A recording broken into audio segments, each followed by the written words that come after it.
கிறிஸ்துவில் பிரியமானவர்களே, இந்த நாளுக்கென்று தேவன் நமக்கு அருளியிருக்கிற ஜீவ வார்த்தை சங்கீதங்களின் புஸ்தகம் 124வது சங்கீதம் 8வது வசனம்.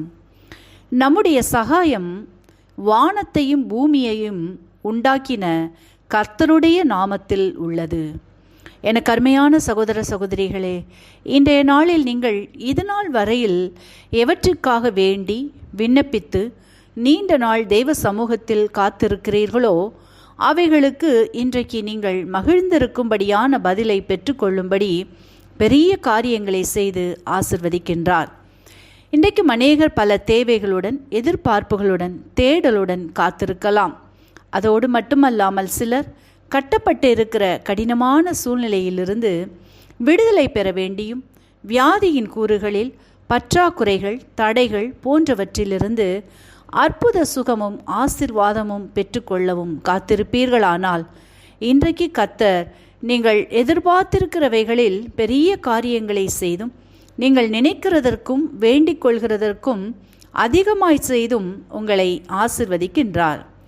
இன்றைக்கும் நாம் வேதத்திலிருந்து கர்த்தர் தம்முடைய நாமத்தினால் நமக்கு சகாயம் செய்து ஆசிர்வதிக்கிறதை குறித்து தியானிப்போம்.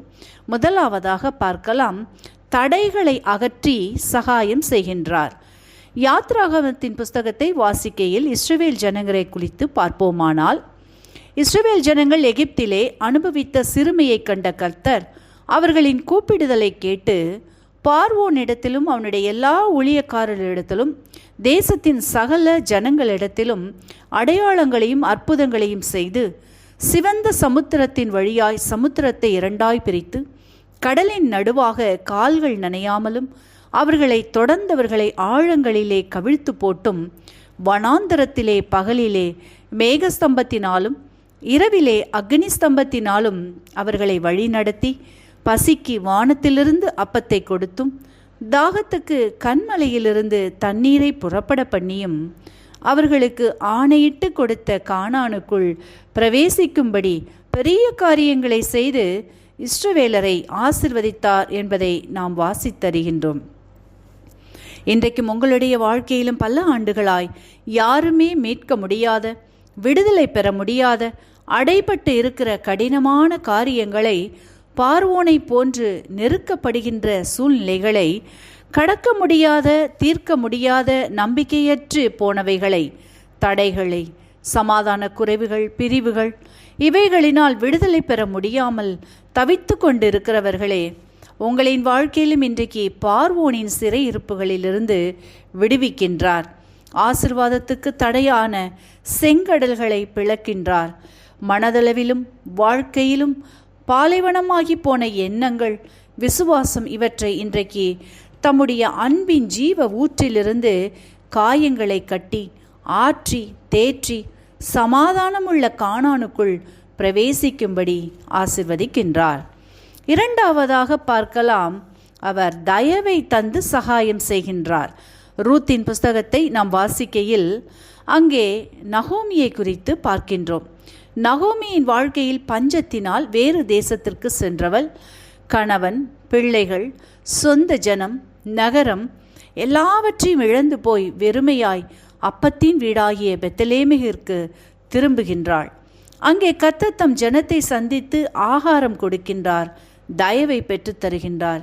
போவாசின் மூலம் கதிர் பொறுக்கிக் கொள்ள சென்றவள் கதில் நிலத்திற்கே சொந்தக்காரியாக மாறும்படி கர்த்தர் தயவை கட்டளையிடுகின்றார். அதோடு மட்டுமல்லாமல் தாவீதின் வம்சத்தை அவர்களுக்கு கட்டளையிட்டு ஓபேத்தை கொடுத்து ஆசிர்வதிக்கின்றார். இதை கண்ட அயலகத்தார்கள் எல்லாரும் கர்த்தர் இவர்களுக்கு பெரிய காரியங்களை செய்தார் என்று வாழ்த்தும்படி ஆசிர்வதிப்பதை நாம் வாசித்தருகின்றோம். எனக்கு அருமையானவர்களே, இன்றைக்கும் உங்களின் வாழ்க்கையில் எவைகள் உங்களிடமிருந்து பறிக்கப்பட்டதோ, எவைகளை இழந்தீர்களோ, எவைகளில் நஷ்டப்பட்டீர்களோ, எவைகளிலெல்லாம் கண்ணீர் வடித்தீர்களோ, காயப்பட்டீர்களோ, இன்றைக்கு அவைகளையெல்லாம் திரும்ப பெற்றுக்கொள்ளும்படி கர்த்தர் உங்களுக்காய் தயவை பாராட்டுகின்றார், சகாயம் செய்கின்றார். பெரிய காரியங்களை செய்து பிறர் ஆச்சரியப்படும் வகையில் இன்றைக்கு உங்களை ஆசிர்வதிக்கின்றார். வார்த்தை விசுவாசியுங்கள், ஆசிர்வாதங்களை காண்பீர்கள், அற்புதங்களை பெற்றுக்கொள்வீர்கள்.